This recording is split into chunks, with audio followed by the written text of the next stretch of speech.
मेरे पास बहुत सारे मैसेज आए थे कि सर टैली प्राइम में लोगो किस तरह से सेट होता है, क्योंकि हमें लोगो सेट करने का ऑप्शन नहीं मिल रहा है टैली प्राइम में।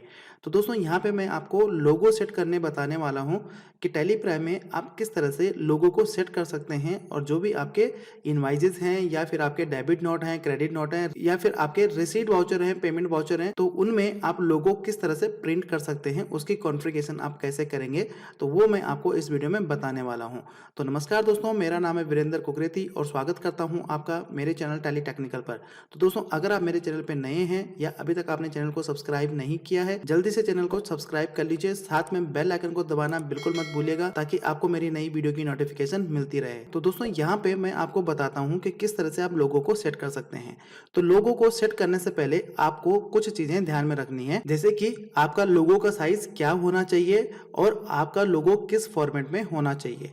ठीक है, तो दोस्तों जो आपका लोगो है वो आपके जेपीजे या फिर बीएमपी फॉर्मेट में होना चाहिए।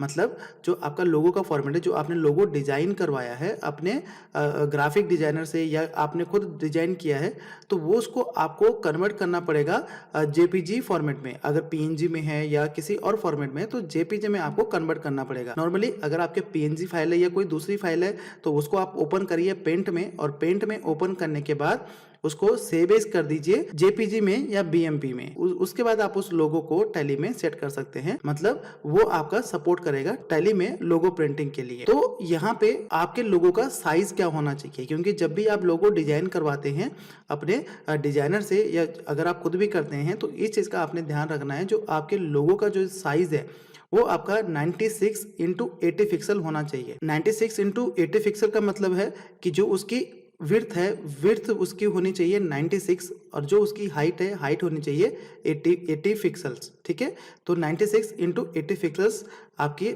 आपके लोगो का साइज होना चाहिए। ठीक है, उसके बाद आप टैली में उस लोगो को कॉन्फ़िगर कर सकते हैं। तो यहाँ पे मैं आपको बताता हूँ, मेरे पास एक लोगो पड़ा हुआ है, तो ये हमारा लोगो है। अब इसको जो है हमें टैली में सेट करना है। तो टैली में किस तरह से सेट करेंगे, तो यहाँ पे हम सबसे पहले इस लोगो का जो डायरेक्टरी है, पाथ है, उसको हम यहाँ पे कॉपी कर देते हैं। तो उसको आप कैसे कॉपी करेंगे, या तो आप यहाँ पे क्लिक करिए और लास्ट में जो है आप यहाँ पे स्लैश प्रेस करिए, तो ये लोगो लिस्ट हो जाएगा। अब आपने ये पूरा यहाँ पे कॉपी कर देना है। ठीक है, तो ये आप पूरा कॉपी यहाँ से कर लीजिए। अदरवाइज अगर आपको ऐसा नहीं करना है तो इस पर आप क्या कर सकते हैं, राइट क्लिक कर सकते हैं। राइट क्लिक करने के बाद आप यहाँ पे प्रॉपर्टी पे जाइए, और प्रॉपर्टी पे जाने के बाद यहाँ पे सिक्योरिटी पे क्लिक करिए, और ये जो ऑब्जेक्ट नेम है इसको आप पूरा कॉपी कर लीजिए। ठीक है, ये आप पूरा कॉपी कर लीजिए। तो दोनों तरीके से आप इसको कॉपी कर सकते हैं। ठीक है, तो अब हम इसको क्लोज कर देते हैं। तो अब हम आ जाते हैं टैली में। तो टैली में जिस कंपनी में आपने लोगो सेट करना है वो कंपनी आपने लॉगिन कर देनी है। तो यहाँ पे अलग कंपनी के लिए अलग लोगो आप सेट कर सकते हैं। ठीक है, तो ये जो लोगो सेट होता है ये कंपनी वाइज होता है।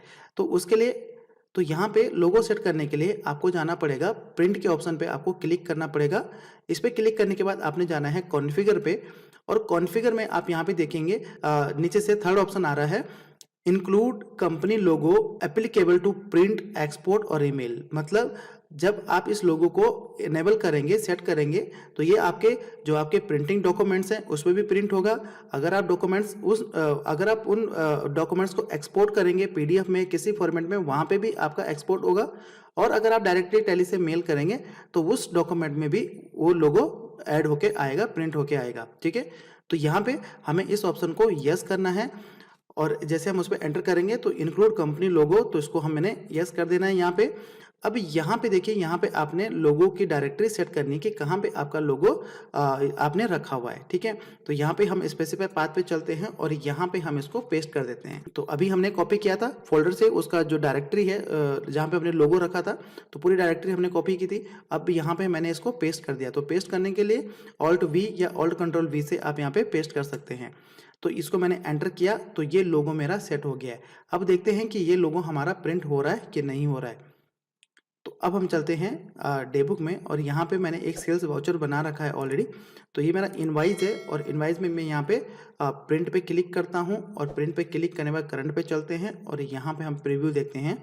तो ये देखिए ये लोगो हमारा यहाँ पे सेट हो चुका है एंड ये हमारा ऐसे ही प्रिंट हो जाएगा। अगर मैं इनवाइस को एक्सपोर्ट करूँगा तो इनवाइस में अगर मैं इनवाइस को एक्सपोर्ट करूँगा पीडीएफ में तो पीडीएफ में भी आएगा, एक्सेल में भी आएगा और किसी फॉर्मेट में करूँगा तो उसमें भी आएगा। साथ ही साथ अगर मैं इसको यहीं से मेल कर दूंगा तो ये यहाँ से मेल भी हो जाएगा, जो मतलब एज ए पीडीएफ जो अटैचमेंट जाएगा मेल पे उसमें ये लोगो अटैच रहेगा।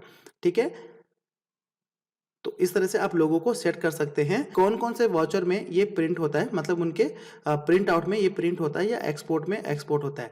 ठीक है, तो यहाँ पे सबसे पहले सेल्स में क्रेडिट नोट, डेबिट नोट, आपका रिसीट नोट, साथ ही साथ आपका पेमेंट वाउचर। ठीक है, तो इन सभी वाउचर्स में आपका लोगो प्रिंट होके आएगा। मतलब जो भी ऐसे डॉक्यूमेंट्स है जिसको कि आपको अपनी कंपनी से बाहर देना है, जो डॉक्यूमेंट्स आप किसी और को देते हैं, तो उन लगभग उन सभी डॉक्यूमेंट्स में, उन सभी प्रिंट आउट्स में आपका ये लोगो प्रिंट होके आएगा। तो आई होप दोस्तों कि आपको अच्छे से समझ आ गया होगा कि लोगो कैसे सेट करना है टैली प्राइम में। बहुत इजी है, आपको ज़्यादा एफर्ट्स नहीं करने हैं। तो वीडियो को लाइक जरूर कर लीजिएगा और अगर चैनल को सब्सक्राइब नहीं किया तो चैनल को सब्सक्राइब कर दीजिएगा। तो धन्यवाद दोस्तों इस वीडियो को देखने के लिए। मिलते हैं अगली वीडियो में, तब तक के लिए जय हिंद।